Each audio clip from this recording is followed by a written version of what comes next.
Welcome everybody to the Just Jump In live stream. Happy Friday. If you're out in the chat, shout out and say hi and let me know you can hear me.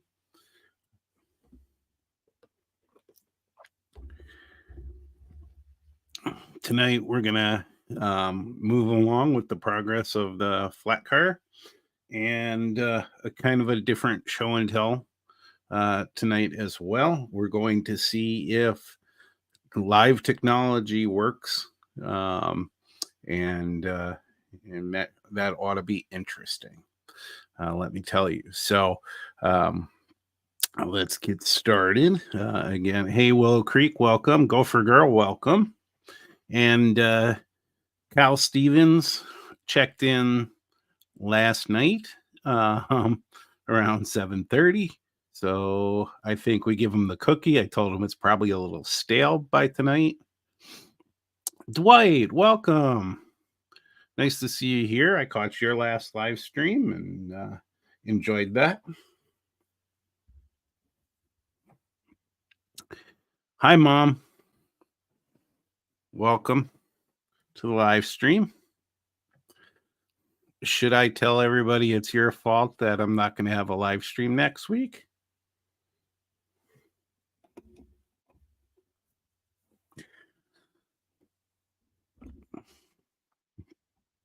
All right. So, like I said, if you're out there, say hi. Yeah. If it's okay to be lurking, working on other stuff, but just want everybody to say hi and let me know what's going on. As always, tell us what you're working on, and share with us what your projects are. My current project is this flat car, and that I'm putting together from a clinic through the Lone Star region of the NMRA, and their website has quite a few clinics. They're all saved as PDFs, and this one has 4 what they call sessions. And I was trying to get through session 3 before my travel out to New Jersey, and didn't quite get there. So we'll take a look at how far we got. So the all the work on this is on the underside of the body is where we're at. So last time we and I'll show you some slides, so some close-ups, because this camera and the distance isn't great. But the first thing that we talked about last time was what to do about the wood surface of the flat car, the wood planks, because I stained them too dark, and the suggestion on the last one was to use alcohol to fade them a bit and take some of that off. And I soaked them for hours, a few of them, to test, and it wasn't coming off. That stuff was solid on there, and so I went with another way, and I essentially weathered them. Good evening, Split Rock. Did they kick you out of work tonight? So let me pull this up.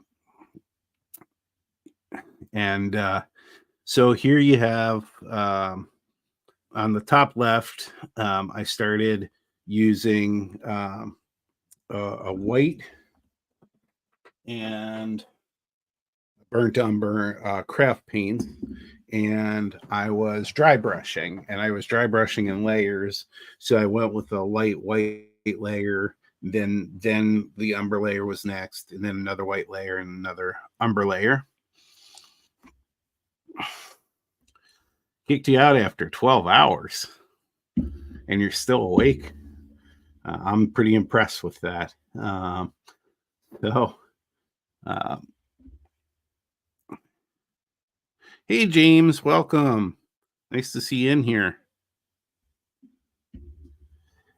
And another great modeler. Check out Dundas Junction Model Railroad's channel. Enjoy his stuff quite a bit, and appreciate you being here, James. So you can see a little bit more work on the right after a few layers. So I went through all 56 of them. Here's another one. These are starting, here's a comparison. There's the underside of ones I worked on the top. And this is pretty extreme light, but it looks pretty good. It looks much more wooden that way. So I think I might get away with it. And it can do additional weathering when I put them together and put them on there. So next we started working on all of the brake work, and this is when we were getting really small and cutting pieces that I'm not sure that I'm not sure how they came out. Some pieces came out okay, some did not. So obviously these are under the bolsters, and so the brake rods would technically connect to them to braking system with the wheels. In the middle, and I'm going to blank on what they called this piece. This was a pain to get in there, so it's a separate piece. It's a slightly triangular. And I don't think it's called the brake lever. I think I got that wrong. And anybody can help me if they know, but I'm going to double check on that for you. And I think I cut it a little bit small. When I cut it, I did try to, again, I measure 3-4 times and then they don't come out. But that's par for the course for me. Something I hope that I improve on at some time in the future.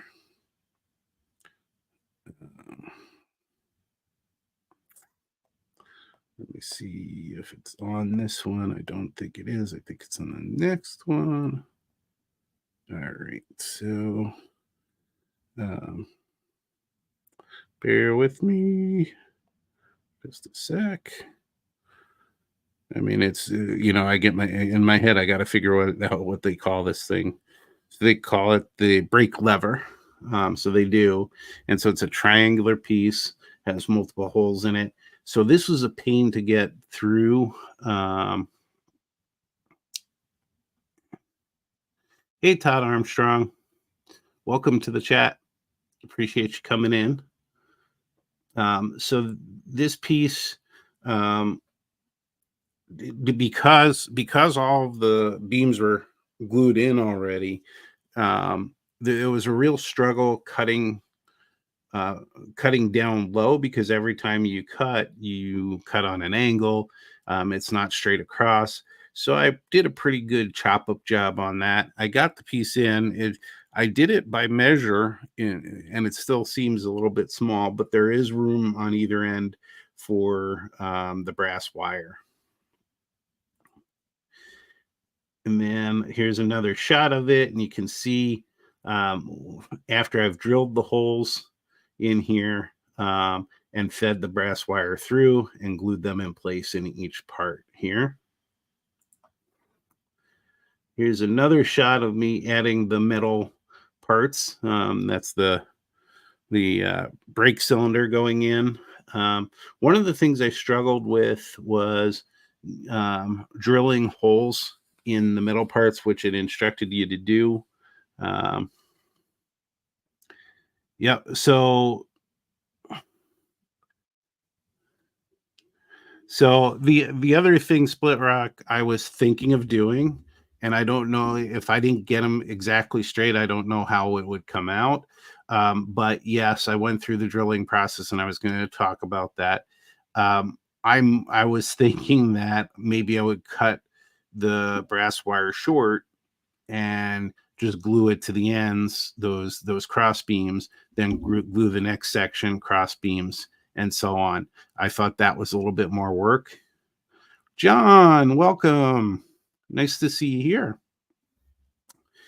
And so I ended up going through and drilling this. Now, um, I got some advice when I probably the second time I worked on the cars.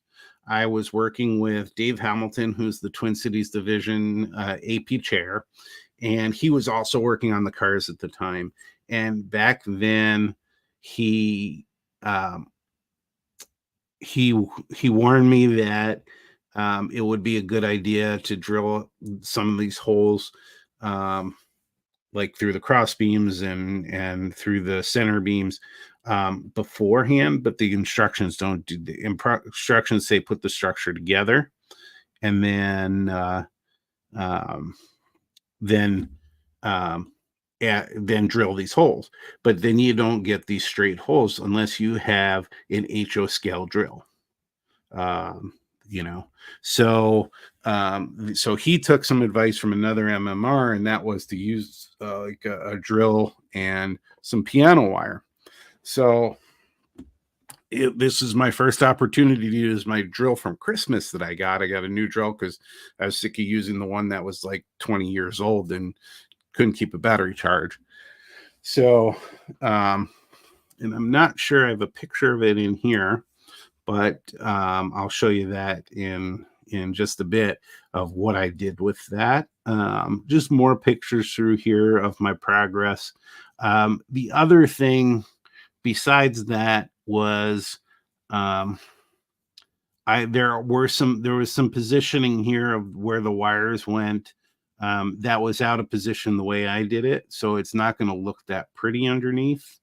Um, but all the wires are essentially there. Okay, so here is a picture of my drill and that I put together here for this with the piano wire. I didn't have a chuck that was small enough for the piano wire to stay in, and so I got a little creative and I pulled out my X-Acto knife, pulled the blade out, threw that in the chuck, and then tightened the wire in there. Um, then then you can see just from the pressure the wire and bending it to get it as flat as possible on the car. Bent this quite a bit. It wasn't the stiffest of piano wire. um, but and then the other thing you have to do is you have to bring that to a point on the end. So I pulled out the files and would filed it down and drilled some and didn't feel like it was moving, so I filed it some more. So there was a lot of filing and a lot of drilling and not a lot of progress. So I did use the little pin vise that I have, and I bent the wire as much the drill bit as much as possible, and it worked for a while. Was still a little bit angular, and I finally broke the drill bit. But um, so what I had on hand was what I was actually using, split rock. So the for the brake wire, I think 025 is what I had. So certainly not the best to use, but I had some of that. I think it's the Tishy phosphor bronze wire is actually what I had uh, to work with, and I had some the other brass wire I had.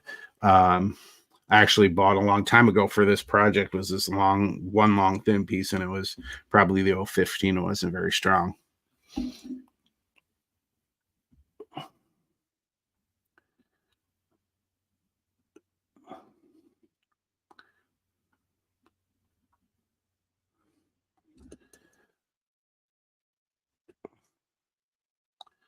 So, James, when you're building the display shelf, is it just one shelf, or is it going to be like a display box with multiple shelves on it?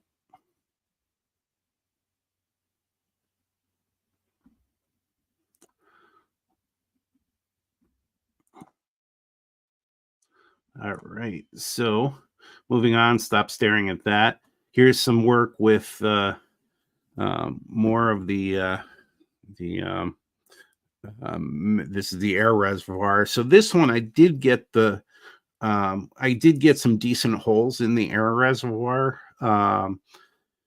But when I glued this, of course, I glued it perfectly. I glued it with the holes kind of diagonal and down. So I had to kind of cheat and sort of glue the wire onto it. This was enough of an effort, just gluing this onto the angle and then getting the angle into the underside.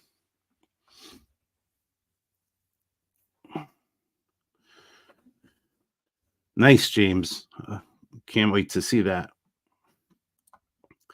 So here you go. I've got the 3 parts in there, and I finally drilled the cross wire through. So that was another effort, getting through 2 pieces of styrene, and then getting these wires to sit. And again, on the brake cylinder, because they were angled down, I used a lot of super glue to try and keep these in place. And then finally, on the ends, the last step there was to bend the wire, and then bend it inward like this, and then add the little channel with the piece of the channel cut off. And so I got that done on both ends. So I'm gonna see if I can get this up here. Yeah, that's what it looks like. It looks kind of ugly, but what I'm most impressed with is not the beauty of it, but the fact that I actually got things in place and they're staying. That's the big deal to me. And you see the end there again. Both ends have that piece on there. So the last step was to add a chain along here. So there's a part that comes with it in plastic that you put on the end of the chain, and then you have the brass wire for a while, and then the chain. And so I'll pick that up when I'm in New Jersey. If I can maybe go back down to Yankee Dabbler. It's a very crowded shop. It's not really built for people to shop in there, and the guys that work in there don't really pay attention to shoppers that come in. I can only imagine how much stuff I could have walked out with no problem. But that being said, they have some of the better prices in the industry. And when I was looking at the A-line HO scale chain, they had the best by far price, and I can skip the shipping by walking in there and picking it up and throwing it in my bag or my pocket. It's so small to take home. Hey, Randy, welcome. Are you outside again tonight?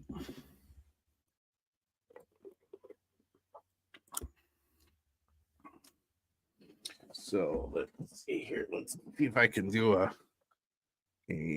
by the way, here was the craft paint. Just a white craft paint and a burnt umber craft smart paint, cheap stuff just for and I think it worked very well. So with that, so we can try and take a look under this light. I might be able to brighten the light here. But again, so here's the bottom of one versus or bottom of a couple versus ones that I stained. And I think I at least won this battle. I think that'll work. Okay. But it's a little blurry. Sorry about that. Let's see if there we go. So that's what that looks like. So I think that came out pretty well. That is probably close to the next step, but of course I didn't get there because I didn't have the chain. So it'll have to be when I come back from my trip.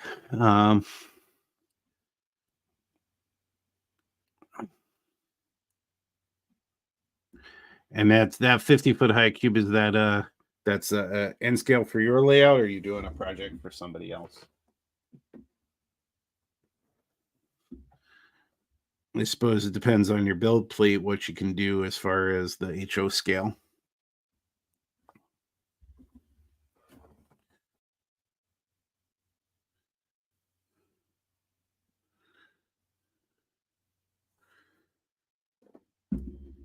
All right, and then I was just going to show you my, I did shorten this up for like, especially the cross beam, or the going across the bar, the center sill, I should say.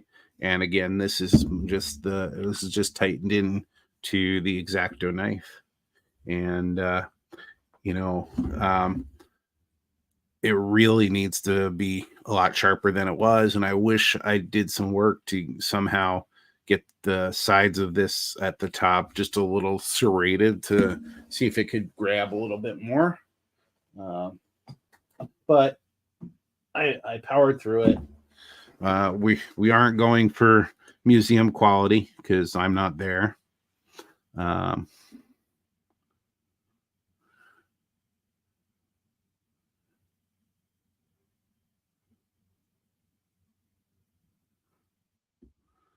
So N scale for your paper mill. Okay. Nice. So, okay. Let's see.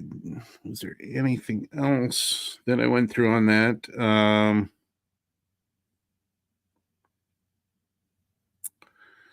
Yeah, no, that's about all I got done. I've been, our busy season at work has started. And so I've been busy at work trying to catch up, especially with this this trip I got coming up.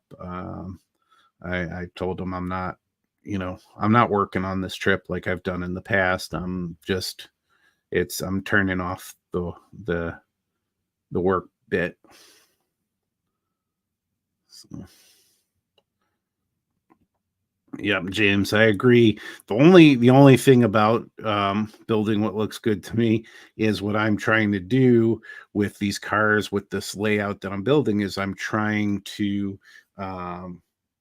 achieve my MMR through that. And so I do have to try and make these try and meet the requirements for that. So some of it can't just be for this project, for the project I'm working on now, can't be just good enough for me. And I don't know if I would feel that some things are good enough. I might give up on something and say the little bit I've done is good enough, potentially. I try, if you think about the 3-foot rule, as long as you keep people 3 feet back, it doesn't matter what it looks like. It's going to look good. So to your point, yeah, make what looks good to you, and then keep everybody 3 feet back, and you're all good. Yeah, so that was my progress. And so tonight I mentioned I was going to do a little something different for the show and tell. And so let me get that set up and chat amongst yourselves while I do that. And I will be right back.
All right.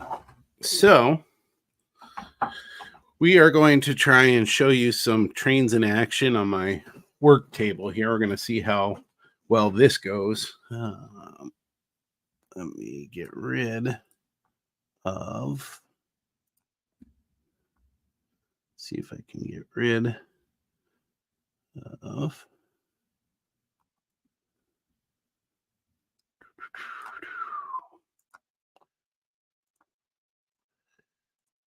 Let's see here. Okay. So again,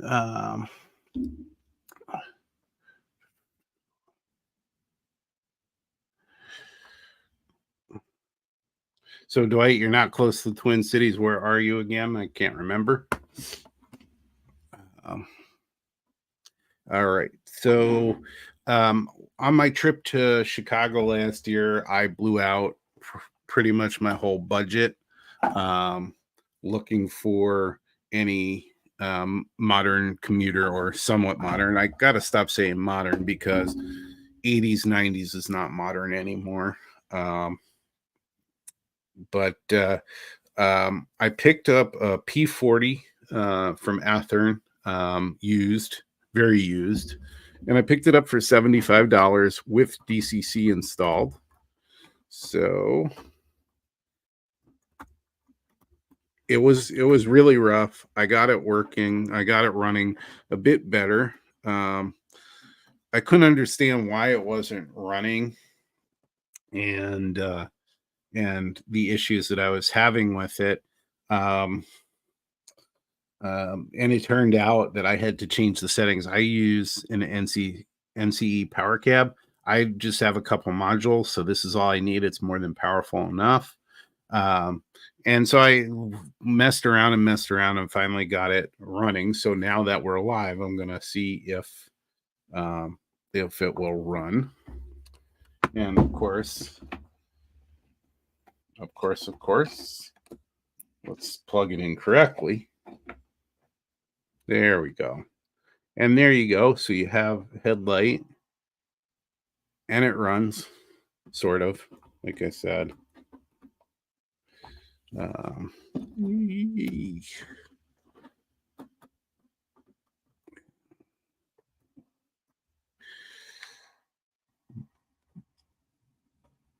you're not going to hear much, but there's a little bit of a rattle. And of course, it's on a hardboard here. It did not have lights. So that is something I added. They're really bright in there. And they were the lights that I got on Amazon that had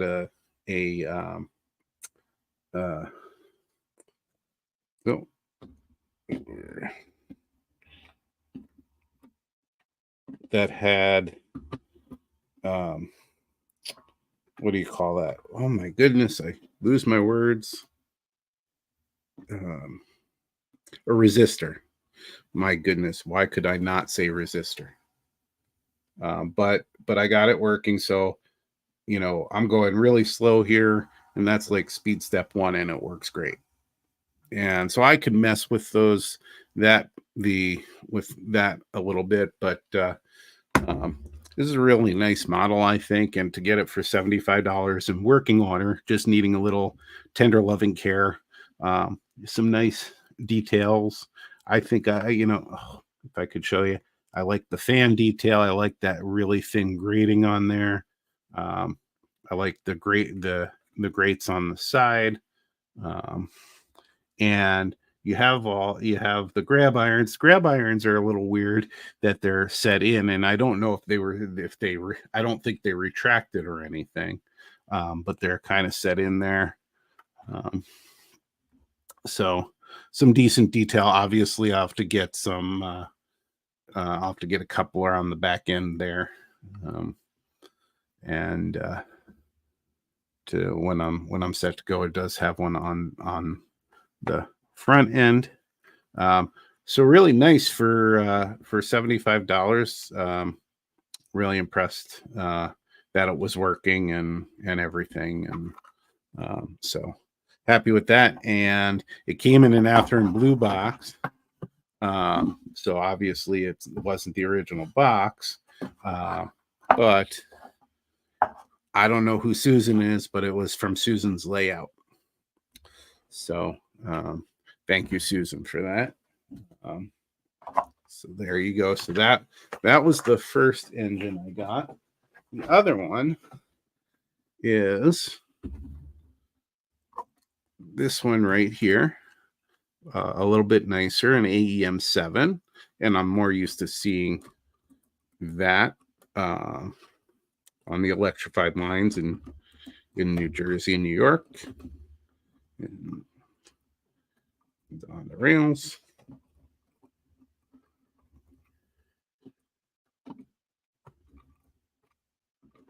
Thanks, Todd. Yes, resistor, you're correct.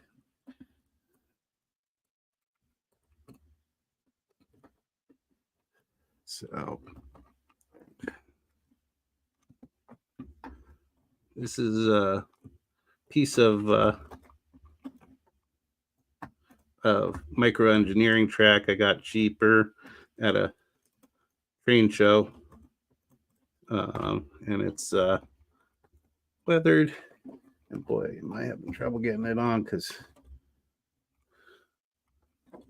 getting on the tracks. And like I said, worked perfectly when I tested it, got it on the tracks perfectly, but I cannot see it in this light. So bear with me for a second. Let me see if I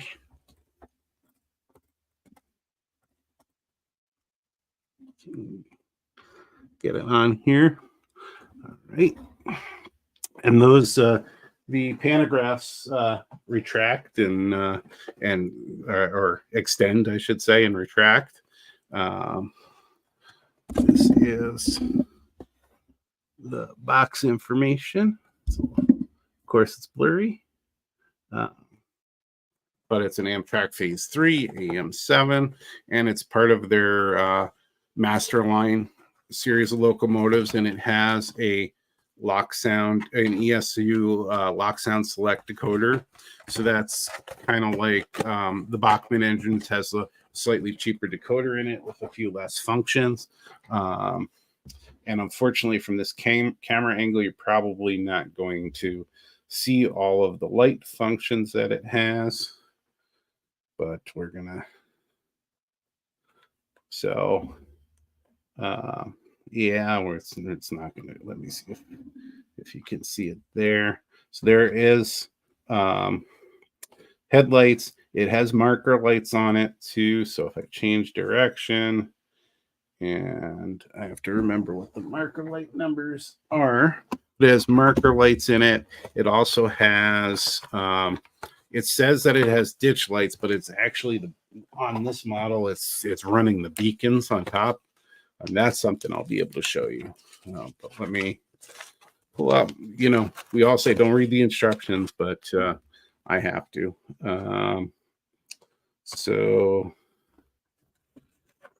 And so when it switches back and forth, if you have the marker lights and headlights on, they'll switch for you when you do that. What I haven't figured out is it's supposed to have some cab radio communication and a talking defector sounds, but I haven't gotten those to work, so I don't know if they are part of this model.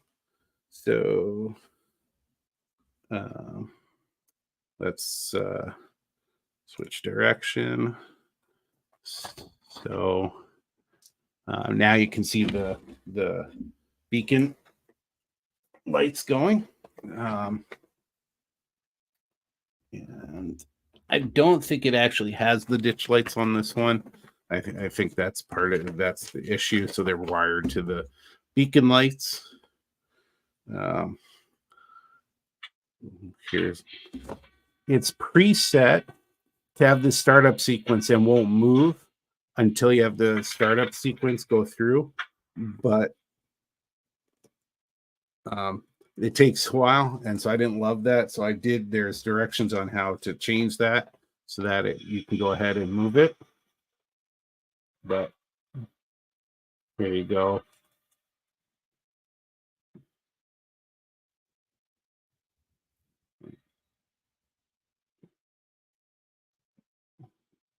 So changing directions. You can see I changed directions because you can see the marker lights. I'm actually going in reverse. I've got it pointed that way to the left.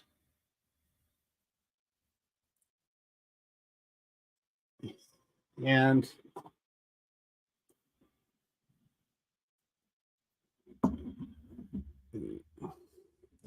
what's so there's no real detail on the bottom here. You have which you don't really have a lot on engines anyway. Wow, stay. It'd be helpful actually. Doesn't have a lot of detail there, but on the top of the train, it has a lot of detail. It has a lot of brass wire and has springs for the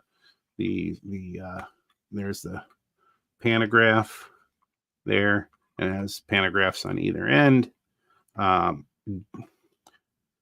And so they do lock down in place. So I do like the detail on this one. What I was thinking of doing though for this is actually using some, and I think I mentioned it on a previous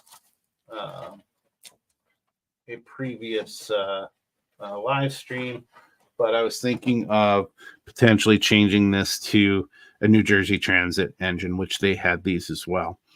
So that I have a New Jersey Transit engine, but I might be crazy enough eventually to try and build one. So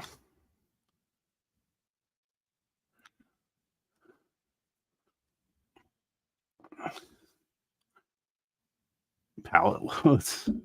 It's measured in pallet loads. I gotcha.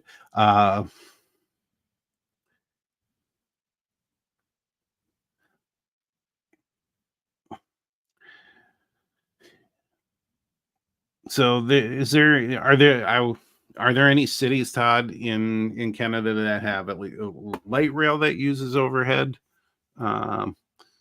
Not a huge light rail fan myself, but wondering if any cities have that, if they don't have overhead wires. Split Rock, what would electrics do to the red dust? Would we have explosions all over the place? Hey, Frisco Baxter Springs, welcome to the live stream. You as well. It was a long day for work for me as well. So welcome. Appreciate you being in here. So we were just going through the progress I made. I'm through 3 of the 4 sessions, except for one step in session 3. That for the flat car, and then for show and tell, I wanted to show off some engines I got. This one was from 2013. This engine, and I got it for $175. So I think I did a pretty good job on that. And the other engine, the P40, I got for $75. So a real good deal. The old trolleys had wires. Okay. Yeah. Makes sense. So yeah, and let's see.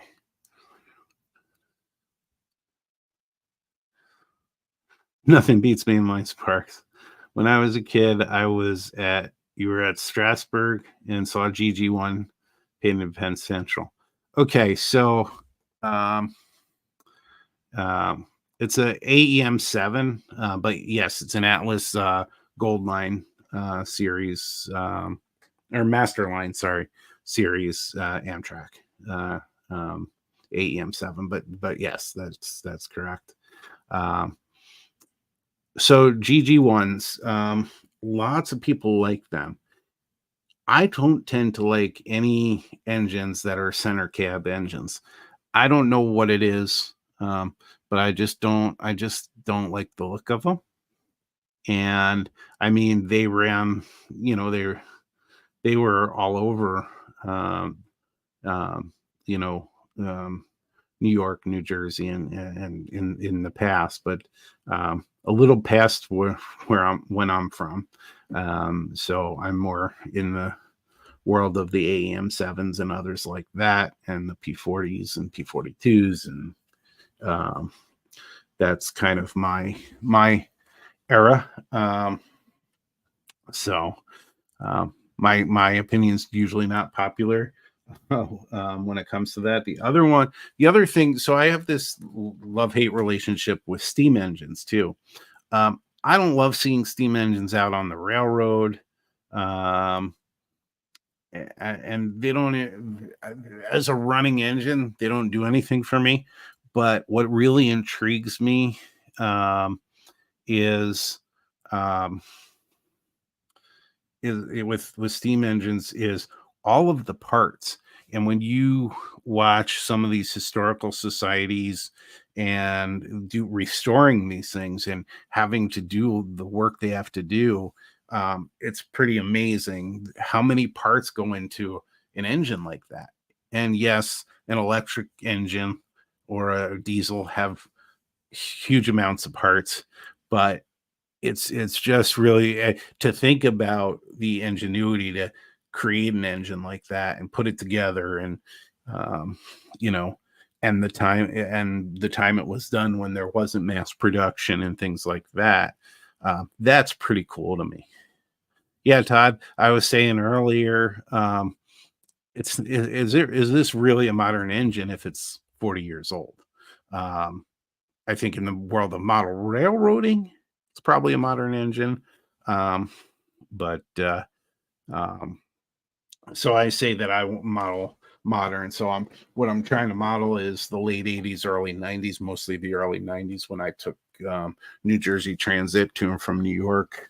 Um, all the time. And so that's the impetus behind working on the AP plan and doing the kind of the dream layout sort of thing, is putting this together with modules, and doing all the electrical and civil engineering certificates, doing the scenery certificates, doing the structures. And right now obviously I'm featuring cars that I'm working on. So I'll be able to resume working on the cab car when I get back. So I'll have some of those 3D printed parts coming back with me. Uh, and then, and so we'll get back to that, and I'll try and finish up the flat car. And then I'll have to work with Split Rock and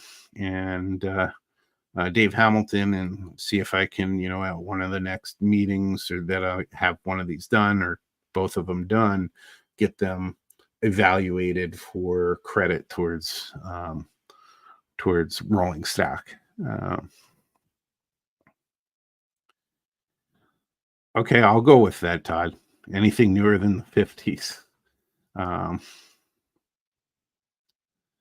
so yeah, James, right now on my the modules I have, where I was just trying to teach myself switching operations, I have whatever cars that I got. They're for all different road names.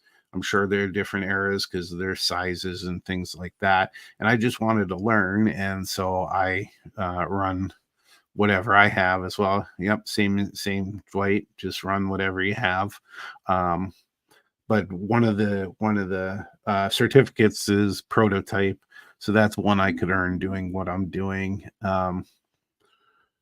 What I come into this hobby different than other people, not different than everybody, but certainly a lot different than a lot of the folks here in the Twin Cities. A lot of them, they were rail fans, or they worked in the industry or work in the industry, are engineers and so on and so forth. And so I come in, and not that I'm artistic, but I come in from the art background, from the building stuff. And I was always a fan growing up, again, on the Northeast quarter, of trains, and trains always intrigued me. I didn't have a lot of freight traffic to really get into freight. It wasn't until I moved out to the Twin Cities that I started seeing BNSF traffic and chasing BNSF trains into South Dakota when I was going to visit the in-laws. So that became my kind of my freight stuff. And so I was talking to Split Rock and talking about how can, I know that a significant amount of the Twin Cities division members um, either have a really deep knowledge of trains or um, um, or are um, or engineers or other railroad workers. Um, so, um, but I want to, you know, speak to some of the other modelers, speak to kids who don't know trains. So, when we're talking about getting kids into the hobby, they're not as intrigued with it if they're not around it. So if you don't have them, um, if you don't have the fathers and mothers out there rail fanning and really getting the kids into it young, there has to be other catches to that. And so I think there's some artistic people out there that want to build stuff. And as 3D printing continues to come down in price and be the center of building stuff right now, um, you know that's another way kids engage.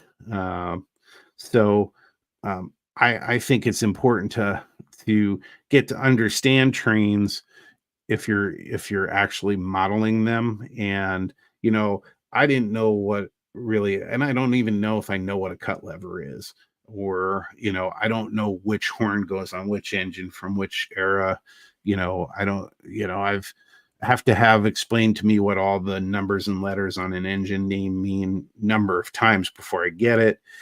Just I didn't know what a brake cylinder was for a train, and I'm not a car guy, so um, I didn't spend time, with my dad building and or fixing cars, so I don't know all those things. But um, so I come from, I really got hooked into the hobby when I started building kits, and then after kits and buildings per se, and then I did build. I really liked building. Um, what was it?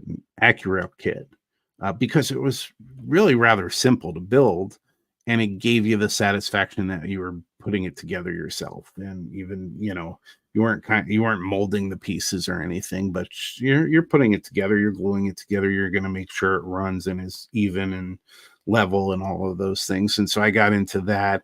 Then I got into trying um, scratch building, and I get a lot of pleasure out of that. Um, and I do. I like doing the buildings. The thing I sort of get close to done with buildings, and then I don't get into the detailing. And I think it's because I don't have a plan for the layout. The two modules I have, I do have a merchant's row that I could put together and really start to build up one side of it. Um, Kit bashing is like a different beast to me than scratch building, because I want to be able to see the um, I want to be I don't see that end result, and I don't know how to put together a kit bash. I suppose I could do that using uh, a picture, as a guide, but I don't know that I'm creative in that way. And scratch building, I just went ahead and tried it. I said, well, let me put together four walls and a roof. And I actually had it evaluated by an MMR one time when I did the first one, and I've showed that, and that's the little yard office. And from a construction standpoint, I did not get a very good score. on that.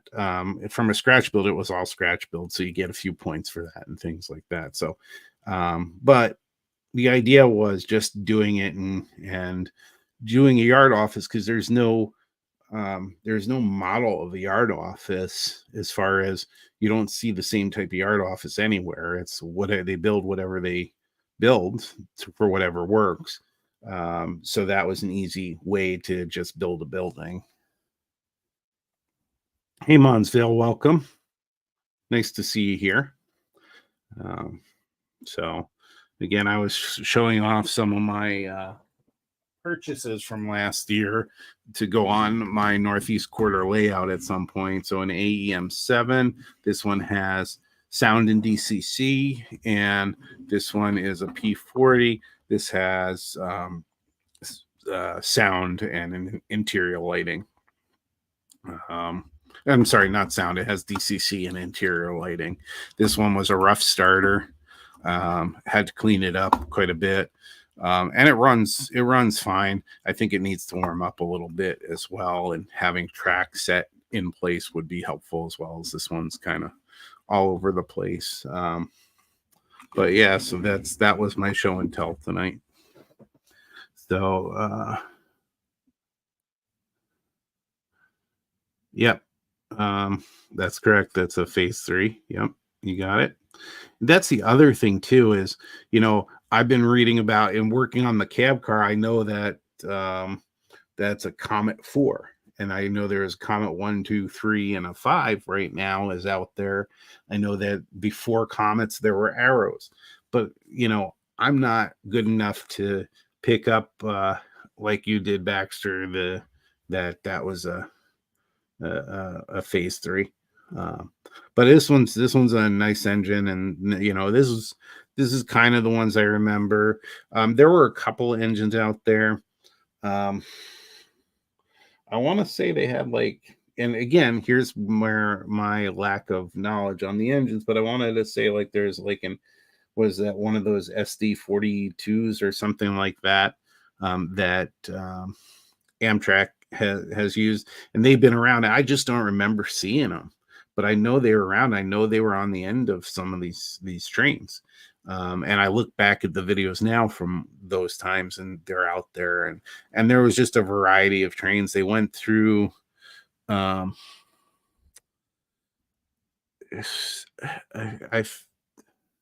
don't remember if it's what engine it was. It's like an ALP engine.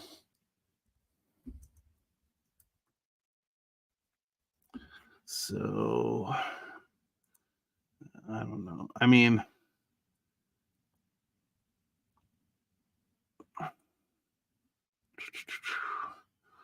so here, I'm just gonna pull up. I don't know. I'll probably get in trouble for this or something but let's share this for just a second. I just did a simple image for some of these engines here.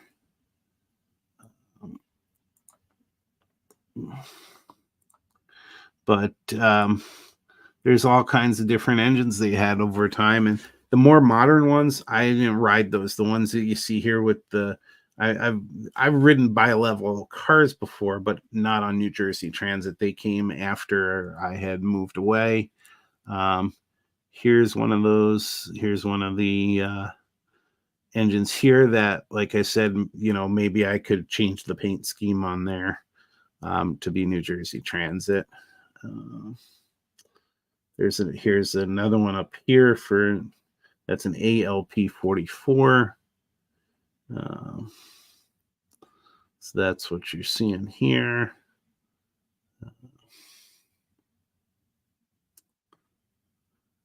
Let's see here. So that was just looking up that ALP version. This is kind of neat when they do the heritage units with these paint jobs that they have. So there's the Pennsylvania Heritage unit. They had one on here. Atlas did a paint scheme for their anniversary. So that one's there as well.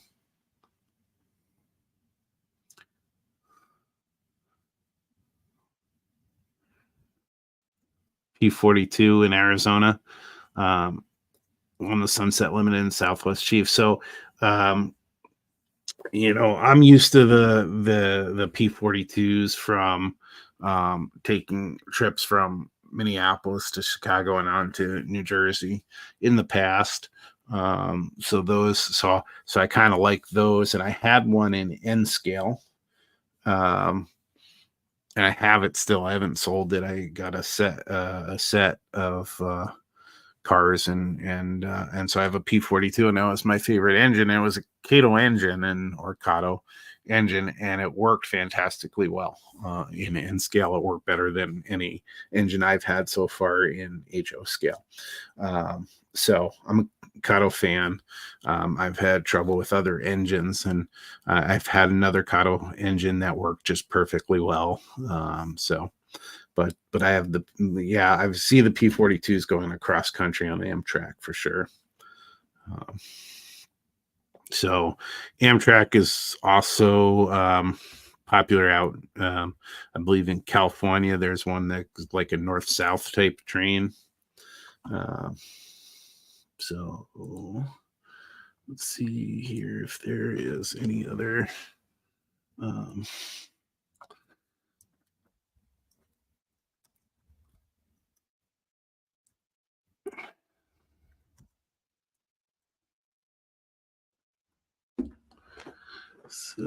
okay, so let's see here. Um, so, so let's hear that one more time here. So this is what I was talking about. I don't know what type of engine this is, but I've seen it a bunch of times. I just never recall riding an engine with that on the end. And I could be wrong. I could have, and I just didn't remember. Um, Here's some other images of the cars. So let's see if there's anything else. And yes, New Jersey Transit has busing as well. So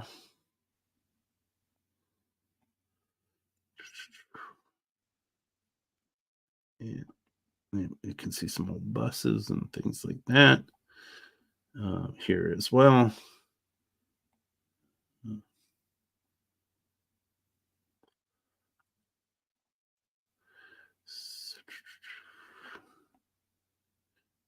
There's those bi-level cars again.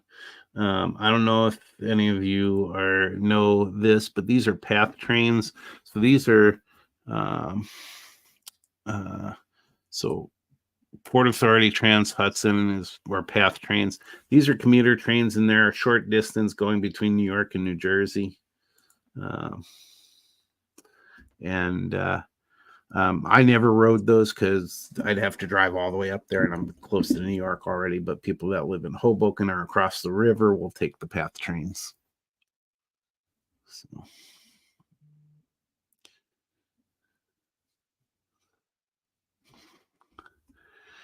Yeah, and you're right. Baxter Cato is the Cadillac, and I've had other engines and problems with them, and it's just spent for me to spend $250 on an engine, is not something I have readily available to me. So to have the problems I had, and to have the Cato engine I got as a set, I couldn't tell you how much it was, but it wasn't that for sure with the set. So I'll go back to Cato anytime if there's one that fits what I need.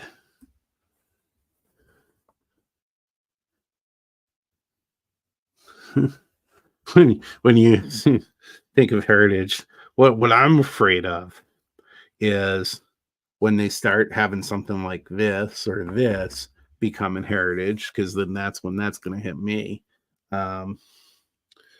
But I do like, I mean, there are kind of, so, there are some neat paint schemes that I've seen with those heritage units, though, that they've done on Amtrak and others. Monsville, what did you do? What was wrong with the engines? What type of engines were they that you fixed? What'd you do?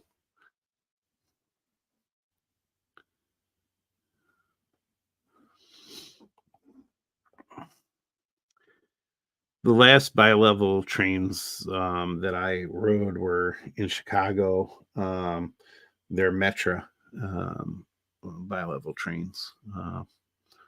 Those things are pretty darn big. They're not as sleek as the newer types, but um, they're big. And there was they were getting rid of some of the older stock, and I like gave it to, and I can't remember. They gave it to a museum that was actually moving trains, and they gave it to them. They use them for a high school program where or junior high and high school program where they bring students in. They all sit in those trains, and they learn about train and transit stuff.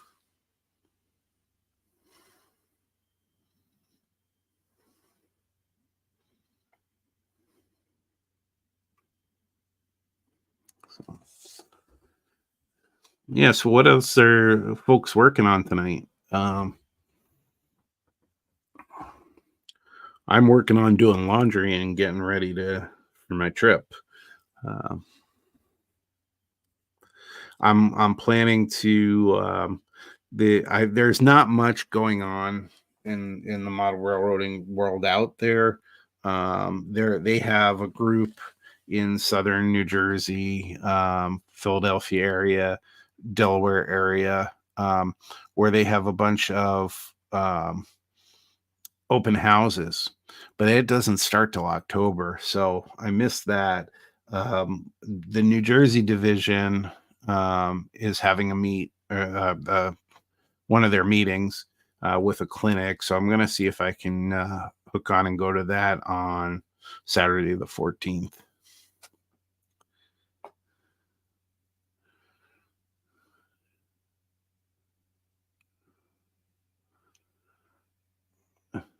Good night, Baxter.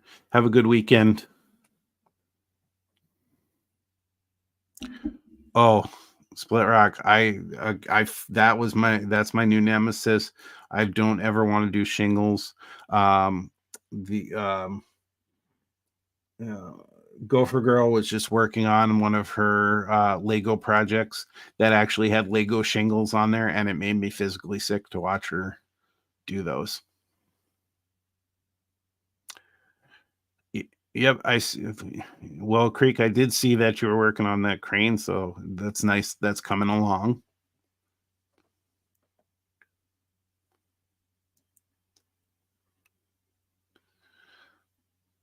Yeah, that seems to be what it is, and a lot of cleaning of motors for sure. Um, Monzo.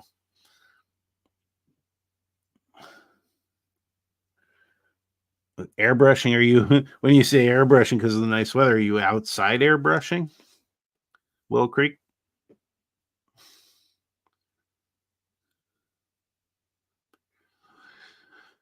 So, Todd, are you using the taco sauce for your cars and your chrome, and making sure you have um, making sure you have that taco sauce? And anybody that doesn't know taco sauce that I'm talking about, here's some taco sauce with tape on the bottom of it, and a random Lego piece. What was split? What was Gopher Girl doing in my model railroad stuff?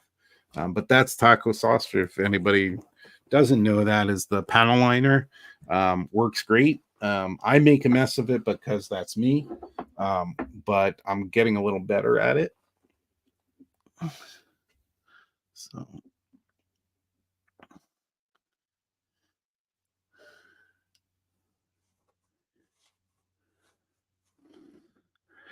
I would be too, Monsville. That's something that's a little further away for me, but I would certainly like to be able to do that as well.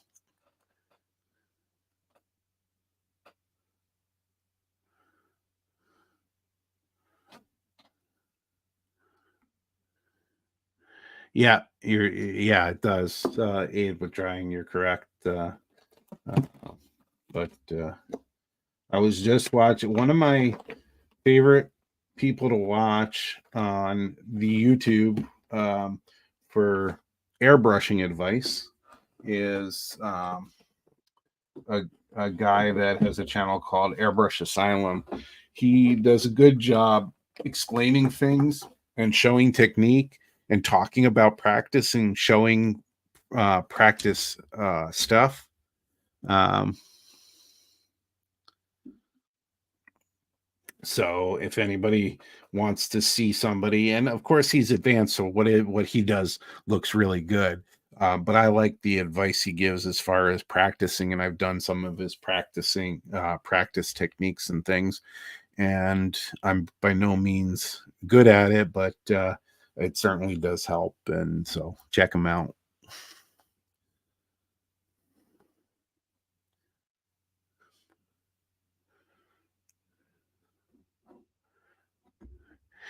Hey, John, have a good night. Thanks for stopping in.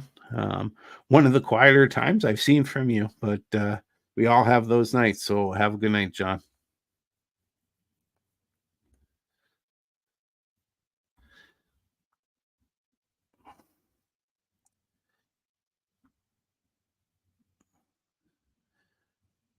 I could have sworn, of course, the chat's. It's not like the chat's moving fast, but I swear, Split Rock. You said you were working on a. Was it a signal tower? I can't remember. Remind me what you were working on and what you're doing with it.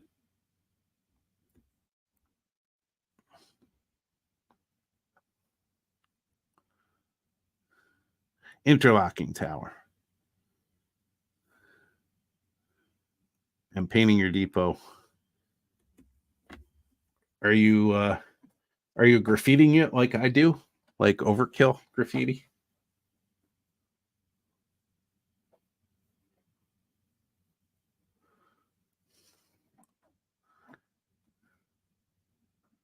That's right. You're working on your structures AP. Um, so if anybody doesn't know, Split Rock is an MMR who's working towards getting all of the AP certificates that are offered by the NMRA. Also, if anybody doesn't know, there's a new chair of AP nationally, and they're doing some work with the program, um, trying to modernize it, I think, a little bit. And so, if it's something you were interested in, but you weren't, in love with the program at the time, take another look at it. Take a look at the work that's being done. Um, they're already making some changes. And so I can't wait for Split Rock to almost be at 11, and then they change something up, and he's got to do like 3 more. So, uh, but good things ahead. If anybody here is not an NMRA member, um, I would say check it out again. If you checked it out in the past, definitely some new blood over the last few years have gotten into it, and it's a little more progressive than it was in the past. It's a little more accepting of technology. Again, they're working to modernize some things that are just were designed as far back as the 30s, and just don't apply the same way anymore. So you know um, and I mean, there's things like this. This is not an NMRA event, this live stream, but the people you get to know and the modelers and the advice you get from the modelers, it's pretty worth it. So anyway, I'll get off my soapbox on that, but um, just wanted to mention that as well. Um, so there isn't a planned live stream next week. Gopher Girl was talking about maybe doing something, showing some of her work on Legos, her Lego sets. She's got a ton, and they're starting to invade my layout, and I can't extend my layout now because she's got to work through some of those boxes. So maybe you all could help her or something with that. So she might go live. Maybe not. We'll see. But again, I'll be traveling to visit my mom, who's in the chat or was in the chat. We'll try to do some train things. But she's got a lot of work for me to do as well. If anybody doesn't know, she is a she deals in fine dollhouse miniatures. Dollhouse miniatures are 1 to 12 and 1 to 24 scale. Her name of her business is Lovely Things in Childhood Memories. You can find her site on the internet. The things that she sells are handmade stuff and room boxes, and she just put out a set that she acquired of medieval stuff in this really neat display.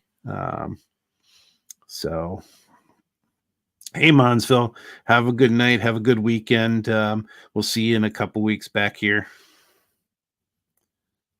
You too, James. Have a good night. We'll see you on the rebound as well. Have a good weekend. Anyway, so if you want to check her out, it's Lovely Things in Childhood Memories. And you can see some neat stuff. And she had paintings that were really tiny paintings that were like $250. She had some handmade tables and things and for doll houses that are $1,000 and that sort of thing. And the artistry behind those is amazing. And we have conversations all the time of all the crossover that happens from model railroaders to dollhouse miniatures to any other kind of arts and crafts. And it's pretty amazing. And I've been to some of the shows and to see some of the work, and definitely some crossover. We were just, I think it was maybe a couple of years ago now when shows started up again, when one of the larger model railroad shows came around to the Twin Cities the last couple times. There was a dollhouse miniature dealer there. It was her and her daughter, I believe, showed up there as well. And so definitely a lot of crossover. So.